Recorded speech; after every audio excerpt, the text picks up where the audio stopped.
Hello everybody and welcome back to a update video for Mountain Blade 2 Bannerlord. So if you remember, early on in my Bledgery series, I actually said that, or at some point in my series, I believe I said that I will be returning to Bannerlord once the big overhaul mods happen. And I knew in my mind at the time that that was way off, and it still is to a degree. But like the big overhaul mods, like Lord of the Rings mod for Warband. I can't remember the other ones. There's plenty of them. I mean, you know if you've played Warband, like the Game of Thrones overhaul mods. There's been like obviously there are some of those in the works currently, and the people who've done as much as they can with what they have. But recently, Tail Worlds announced that the modding tools beta, as you can see on screen, I mean you've been staring at it for a while now. They've released the modding tools in beta, so I'm not a modder. I don't obviously know exactly what all of this means. I could give it a good guess, but I can only imagine this gives mod makers like a lot of freedom and be able to just finally truly delve into like the ones who are working into overhauls or adding new mechanics to the game or completely reworking current mechanics. I got a feeling this is going to change it up quite a bit. And like make the mods a lot more in depth, a lot more expansive over the actual game. As to how long it'll take for modders to get used to these tools and start releasing them, I don't know. Maybe it could be a while. Again, I'm not a modder. I don't know how much time this stuff takes, so I'm not gonna jump the gun and be like, in a week's time we'll start getting these incredible mods. I have no idea. So we've got like mesh editor, texture editor. That's gonna well, I mean it's it's in the name itself. They're going to be releasing new textures, for whatever they want. So people will be able to create their own textures and meshes for, like, say if they wanted to add clothing, and it says like cloth editor, skeleton editor, model and animation viewer. I believe this is like if they add to what they want to add their own new armors to the game. They can like bring their own textures, create their own stuff. They can like modify. I think the skeleton editor is like stuff for animation itself. I believe. Don't quote me on that. Take that with a grain of salt. I believe the skeleton editor is like when they work on animations and stuff. So like maybe like they could add new animations to the game now. I believe. And I know this is a lot of me saying take it with a grain of salt, but I like to think my guesses are somewhat close to the real thing, and like somewhat close to what they actually mean, these things. So from my understanding of reading what these could entail, you could add new characters, custom characters. So for Game of Thrones mods, they could add Game of Thrones, like they could try and recreate Jon Snow, and they could create new armor. So they could create like Night's Watch armor, stuff like that. So yeah, that is freaking amazing, and I actually cannot wait.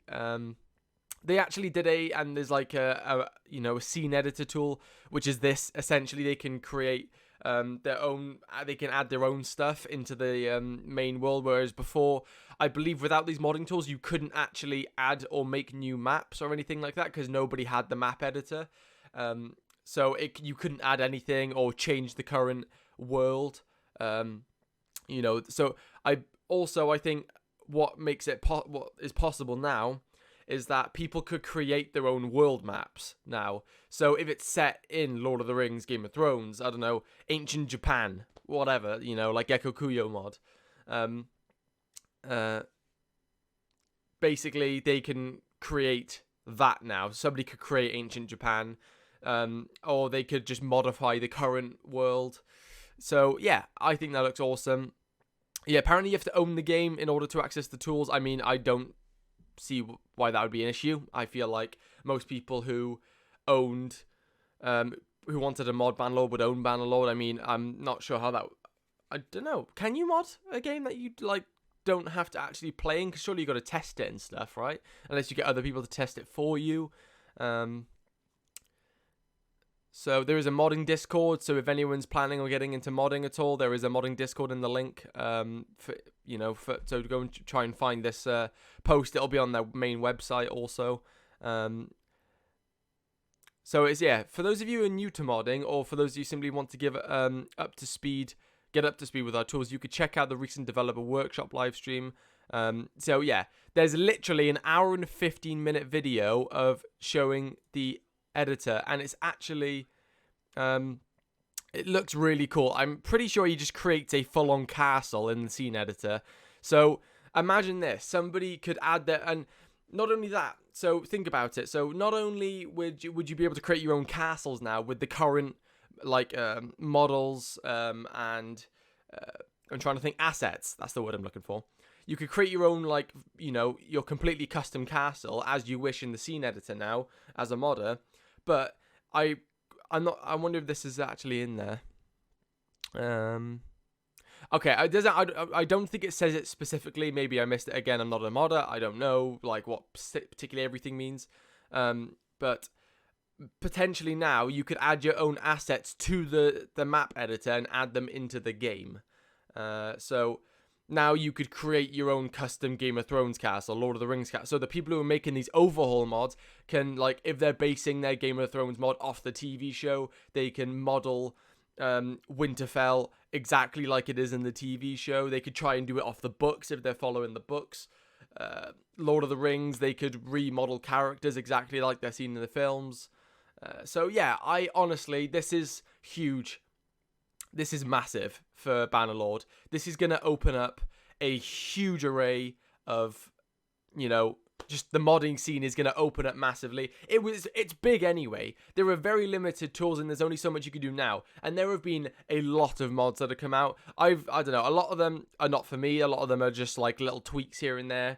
Some of them are bigger changes than others, but for me, I had a lot of them installed, but a lot of them were quality of life issues and things that I didn't agree with in the game particularly, and cool things like being able to take over your soldiers after you die, stuff like that. Those were some of the really cool ones, like being able to cheer and stuff, but they actually added that in the game now. You don't have to mod that stuff. So a lot of the mods I had are actually just baked into the game entirely now, which is pretty awesome, if I do say so myself. So yeah, this is massive. I got a feeling the ability to create total conversion mods are now going to be it's going to be possible pretty much now.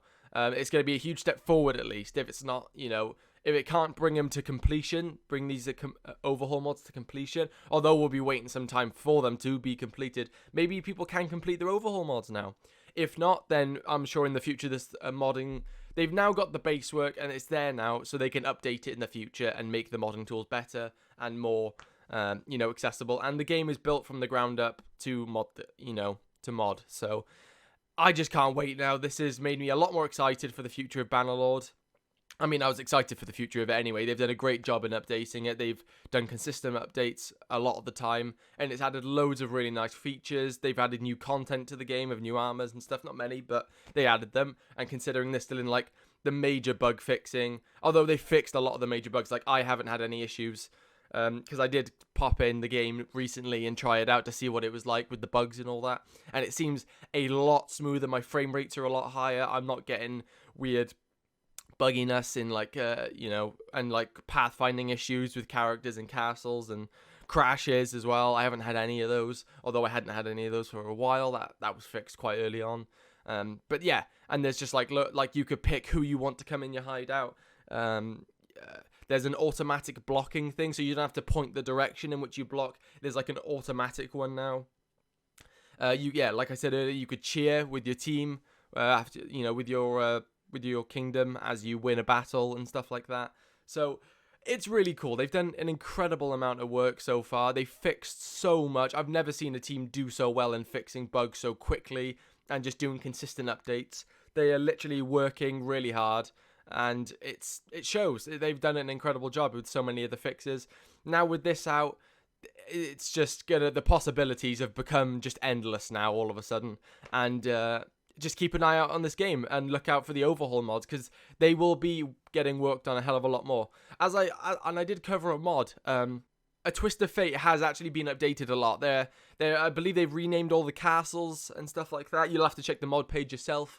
Because I haven't checked up on the mod in a little bit, but from what I saw, they'd done significant improvements to it since I did the coverage on it, because I did a video covering A Twist of Fate, and it has since been updated significantly. I believe they've renamed characters to be after Game of Thrones as well. So yeah, go and check. Just keep an eye out on this game now. If you're into modding and you're waiting for the big mods to come out, this is definitely going to be possible now, to a much larger extent. So yeah, I'll see you all in the next one. Goodbye, guys.